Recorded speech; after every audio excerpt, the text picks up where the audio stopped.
Started a little bit early today so I can make sure it's going to be live on both. It's going to be a big topic today.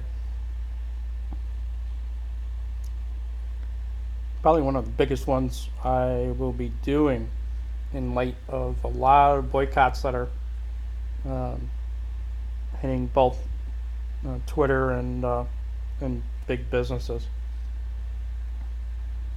Hey Jennifer, going to be getting started in about 30 seconds. I just wanted to make sure I was live on both platforms before I got started.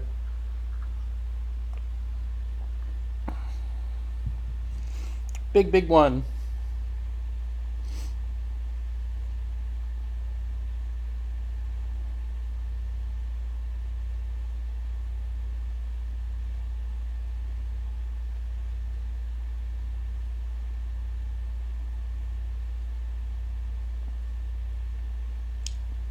A couple more seconds, I'll be getting started. I just want to start at noon. Again, I went live a couple minutes early because you never know with these platforms if when they're gonna go live, even though they say they're live.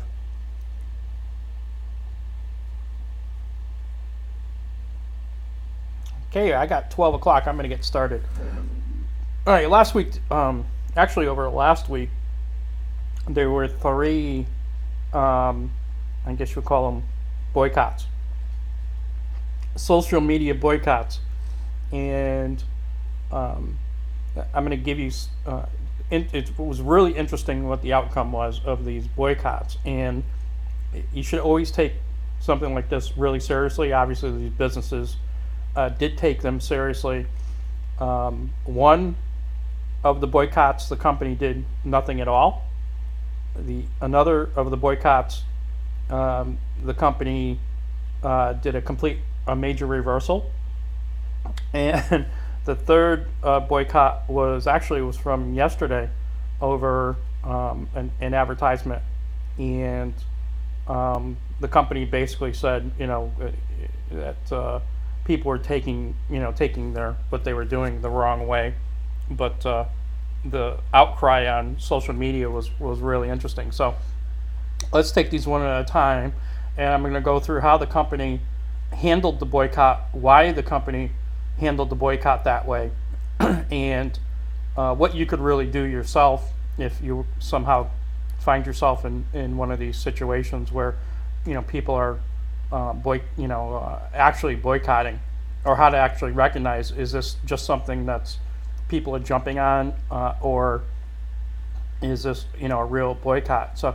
I've been doing this for a while, actually watching what happens based on social media boycotts, and I started a little over a year ago. Hey Deborah, I started a little over a year ago with a Burger King boycott, and what I did was I saw it trending, and I jumped out, and I waited a couple of hours, and then I went down the street to Burger King to see, did they have an empty parking lot? Was this really impacting their business? And this was over, I think, they had actually merged with another company, and it was something about moving their headquarters overseas, and there was going to be some tax implications, and I mean, wasn't unusual at the time, and parking lot was jammed, and I was like, then I did the same thing with,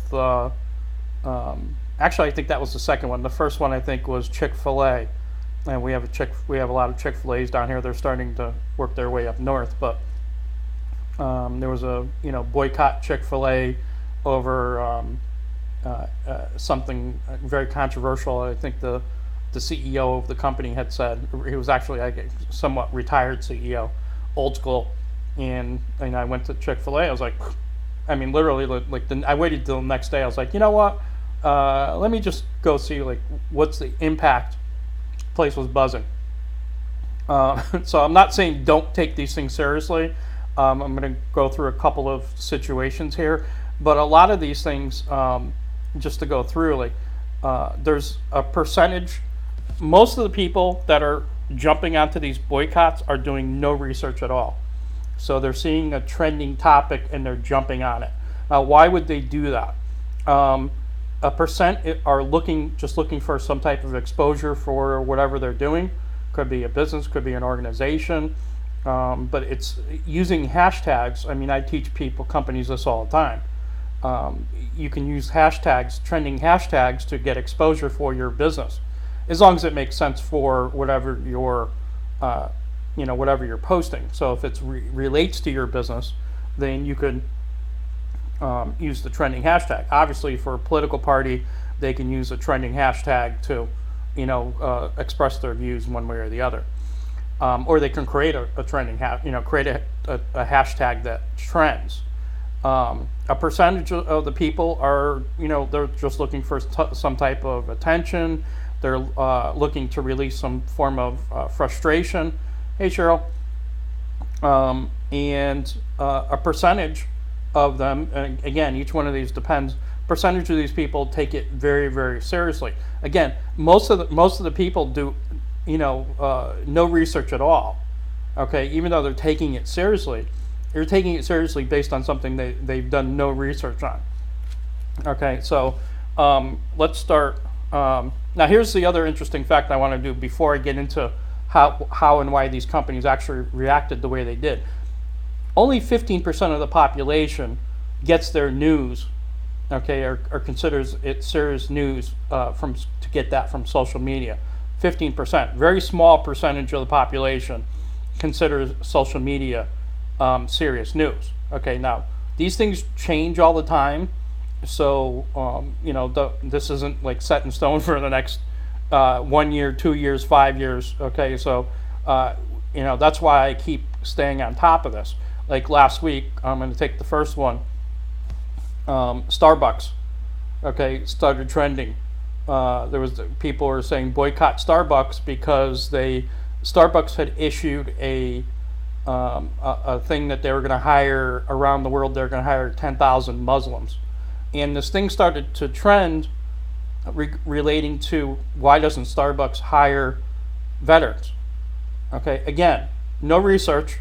Okay, somebody grabbed onto this press release that they had done that they were going to, support Muslims, and they were going to hire Muslims around the world to help starving children, because we're all outraged about the starving children, but we don't want, to hire Muslims. So again, no research at all.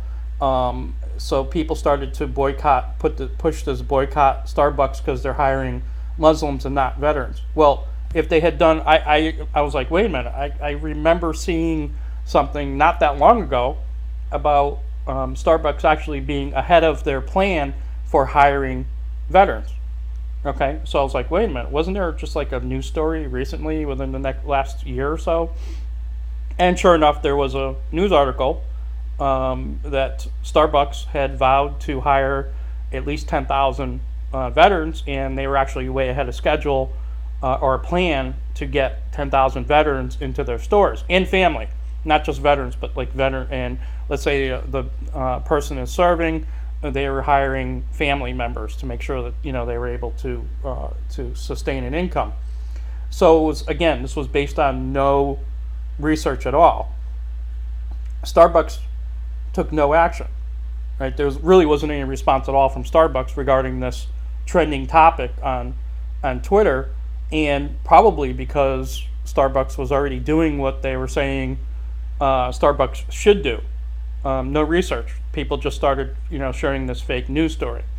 So no reaction at all. Now, how could you have no reaction? All right, and I'm going to tell you the next one was Uber. Okay, once I tell you about Uber, I'm going to tell you how Starbucks was able to not have any response at all to that trending topic. Uber, complete opposite. Okay, there was a boycott Uber because Travis, the CEO of the company, was actually starting to work with Donald Trump. Okay, and so there was this boycott of Uber that started to go. Now, the result of that was 200,000 uninstalls of the Uber app. Okay, so obviously they saw something was shifting, and so of course Uber backed off and said, "Oops, we can't. I guess we can't be on that commission anymore. We can't be part of that process because we just lost 200,000 customers." Now Starbucks, if you again, I just got out of the house. I said, you know what? I waited a couple hours. This thing was trending all morning. I went out down to Starbucks. You couldn't get in the afternoon. You couldn't get into the hey Audrey. You couldn't get in the parking lot of Starbucks. Okay, so and then a friend of mine had posted on my page. Yeah, same thing where they were couldn't get in. So there was really no impact to Starbucks. Now, how would Starbucks know this? Well, it's easy. They get real-time information from their franchises as far as like what's going on, what the sales are, and all stuff. So based on real-time information, Starbucks knew they really didn't have to exacerbate the situation of the boycott. Okay, based on what was really going on in their stores. Okay, so there was a percentage of the population that was inflamed by this for whatever reason. Again, very little or no research at all. Jumped on the topic and started to just share that with whatever post that they were sharing it with. Uber was a completely different situation. Real time, I know as an app developer, real time I can see how many people have it installed, how many people are uninstalling. I can see comments and all that stuff that are going down. And so for Uber, it was a completely different situation. All of a sudden, they're seeing people uninstalling in rapid succession, uninstalling their app. So obviously, they had to respond to the boycott, saying, okay, we get it, we hear you. So both companies, I'm sure, took this very, very seriously and said, okay, we're going to respond based on what was going on. So if this happens to you, like, what's the real impact? Keep in mind, only 15% of the population, gets their news from a site like Twitter. Okay, so you've got this huge gap. Okay, even today, I was going to say, I was just watching CNBC before before I started broadcasting this, and CNBC picked up the report. That's why you have to watch what goes on the broadcast news, and then go back and check it yourself. Like, they picked up the fact that boycott Budweiser was trending on Twitter, trying to make that into a these companies have to be very careful about what they do, and they weren't even looking at like what the posts were. Now, if you look at the posts for boycott Budweiser, and I had posted this on my Facebook page, it was mostly people making fun of the people who tried to get this trending because they'd spelled Budweiser wrong. So it really didn't. It really didn't hurt Budweiser. It hurt. It was kind of like a backlash on the people who tried to make this into, a big thing, because they spelled the name of the product wrong.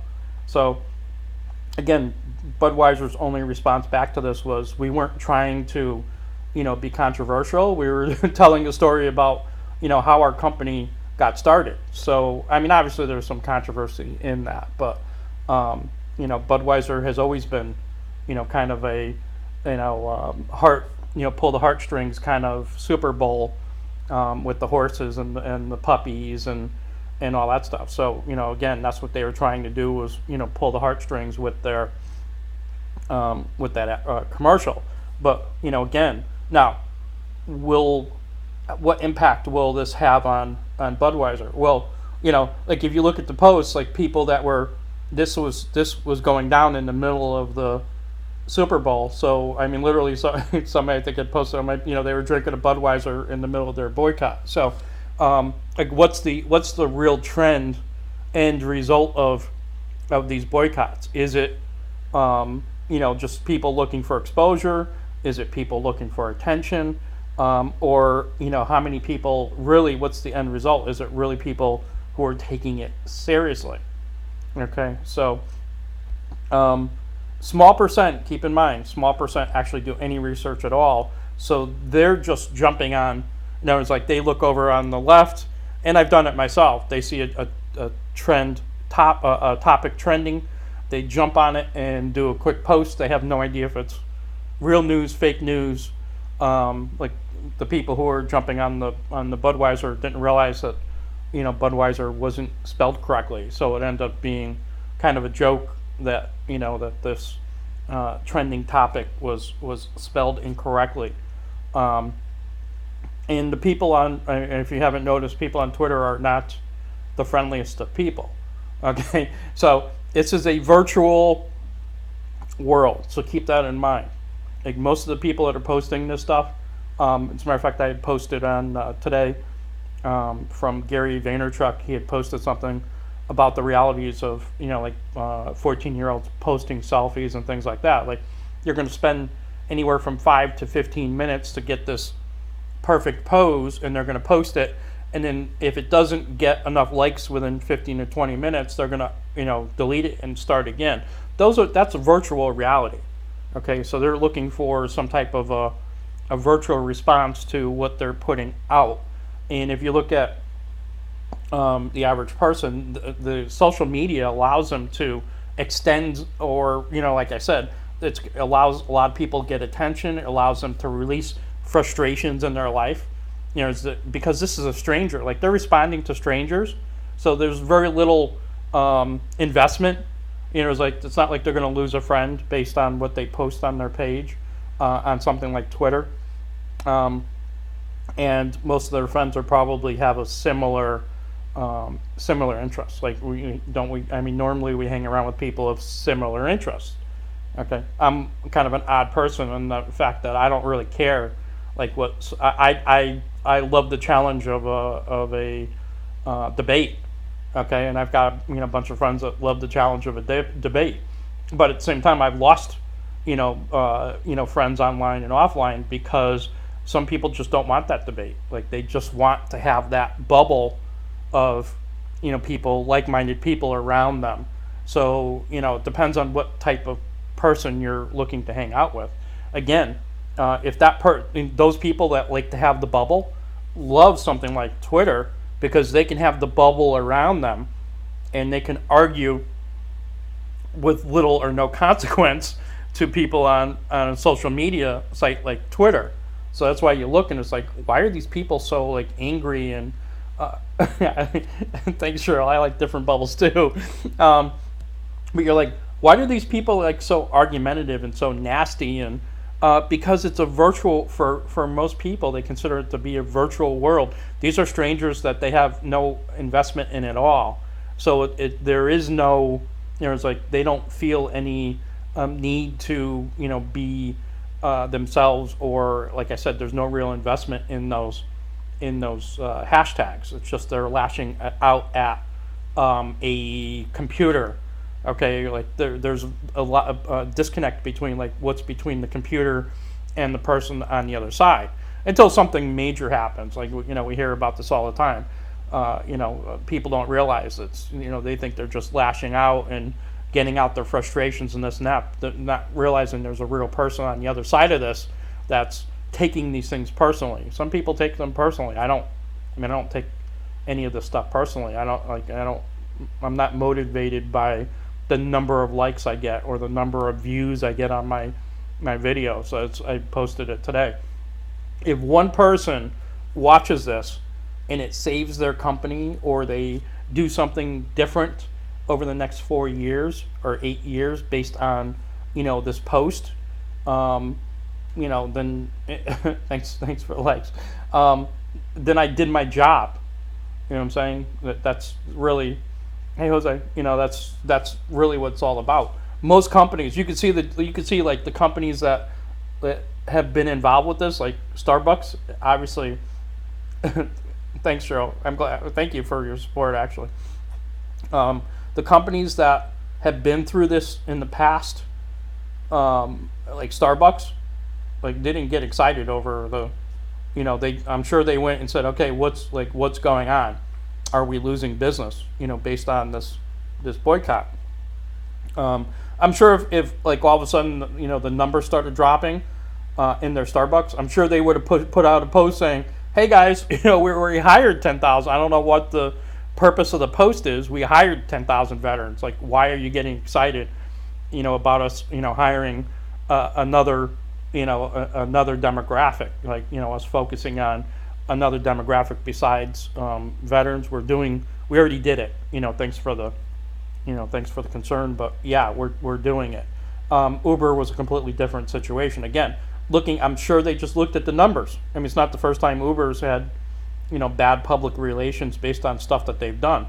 So they looked at the numbers. So you look at these companies, and you're going to see like companies that like have probably never been through this before. They're going to treat it differently. That's why information like this is critically important, because it's like what's the real percentage of change based on this this news. Okay, back in the when I first got started in business, and I learned this the hard way actually.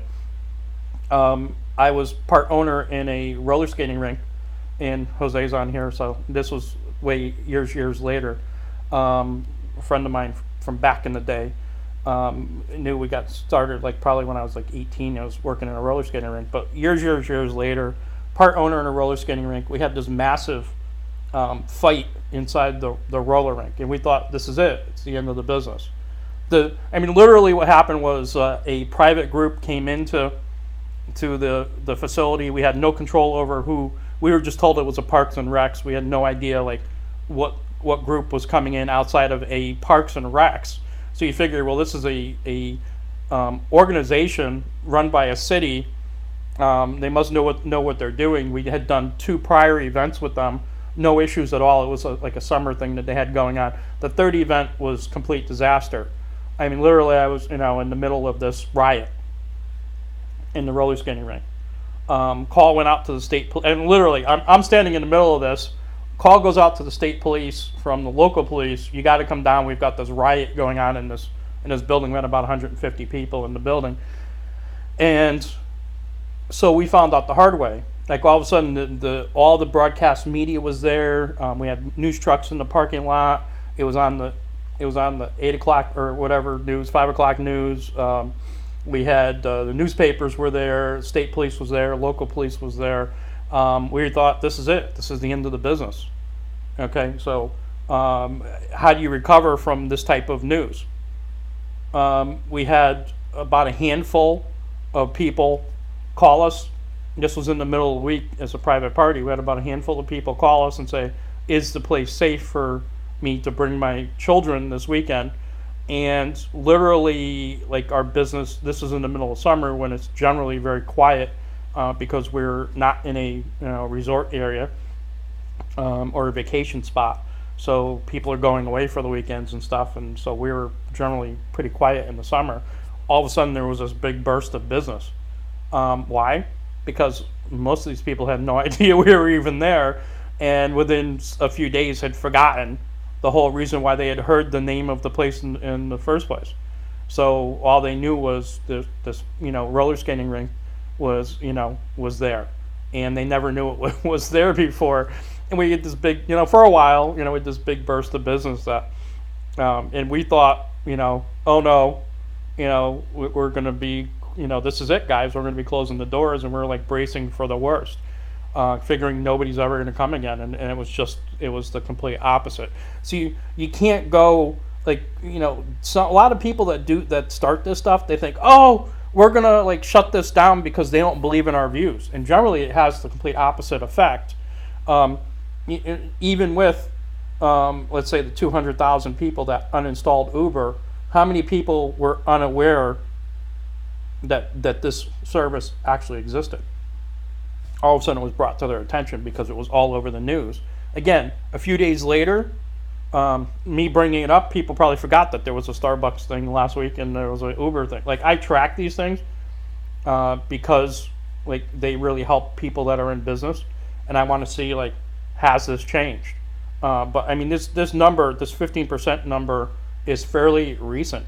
That 15% of the population gets their serious news from social media. That's like within the last 2 weeks I got that number. So that's how, I mean, this is like today. This is based on today's reality. So what we think is reality and what is reality is two different things. And there's an old adage in the advertising business, all news is good news. Okay? It doesn't matter what it is. You know, you know what I'm saying? Like, people forget why they heard the name. They just remember the name. And so that's, a lot of times that's what businesses are looking for. So with that, I'm going to just kind of wrap it up. So again, let me just, do a wrap up. Don't just, knee-jerk reaction is, oh no, I've got this boycott thing going on. That's the knee-jerk reaction. Don't, take a step back. What's the impact on the numbers? Am I losing business? What percentage of these people, what is the news? You know what I'm saying? Is it that bad? What percentage of the population, if you look at the Starbucks thing, there's even if you take 40% of the population has, there's a popularity number there of 40% to start with. 15% of the people, 15% of 40% are going to take that seriously. Okay, so if you take those two numbers, it's a very small percentage of the population. So you start with that, and then look at the numbers. Have I lost business based on what's going on? Okay, if I've lost business based on what's going on, immediately I start seeing a drop off, then obviously you need to respond. Okay, one way or the other. If you're not seeing any drop off, don't respond. Don't validate the boycott. If you're seeing, in the case of Uber, they saw an immediate drop. If you see that, then for obvious reasons you need to respond and take appropriate measures to in this case cut the bleed. 200,000 people in one day uninstalling the app. There's going to be a percentage of those people that are probably not going to put it back on their phone.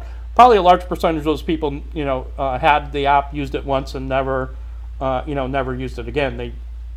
They needed it for a specific purpose. I generally don't use Uber unless I'm traveling. So if I'm not traveling, but the problem with these services, and that's why he probably wasn't all that concerned about it, but wanted to cut the bleeding, is when I fly to Connecticut, Uber is the only thing I can do from the airport.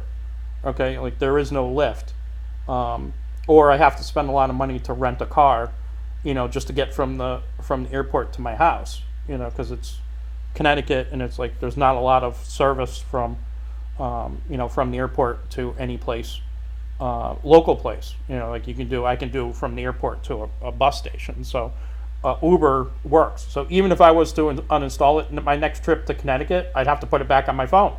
It's my only way to get from, realistically, without spending a ton of money on a cab, would be to use the Uber app. So again, a percentage of those people are probably never going to reinstall it again. But obviously, those things hurt the numbers. So if this company wants to go public, one of those numbers is going to be how many people have your app. Oops, we lost 200,000, installs in a day. It's not what a company wants to report to their stockholders. Right now it's probably not as much of an issue, but it would be at some point, like with Snapchat. If all of a sudden overnight Snapchat lost 200,000 users right now, what's going to happen? Their stock's going to boo. They just had their IPO. They don't want bad news. So. In any case, have a great day, and as I get these, again, if one person takes this information and runs with it, over the next 8 years, there's going to be a huge business shift. It's at least the next 4 years, probably the next 8 years is going to be a business shift, and then we're going to have this rolling trend again. So we're going to have this uptick, and then it's going to crash again. It's just, I make these things up. Again, I don't make the rules. It's just what it is. 80% of the population is going to sit there, and don't make the rules. 80% of the population is going to sit there and do nothing, okay, and they're going to wait for the ship to roll in. Unfortunately, the ship is going to be somebody else's ship, and there's not going to be a lot of room.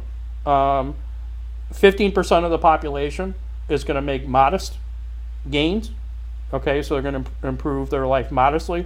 5%, this is the way it's always been. It's not going to change. 5% of the population is it's gonna be a major, cash shift for them. Who those people are is totally voluntary at this point. Okay, but you can't sit and wait for your ship to come rolling in. Okay, so if you're part of the 80% that listen to these things, or just attack my posts like I'm giving you, some news you don't want to hear, I don't care. You know what I'm saying? Like, it's not going to impact me. It's impacting you. So take it and do whatever you like with it. Dispute it, accept it. Again, not my rules. I just watch what's going on and I report it. So have a great day. Thanks, sure. Yeah, I hope you are one of the 5%.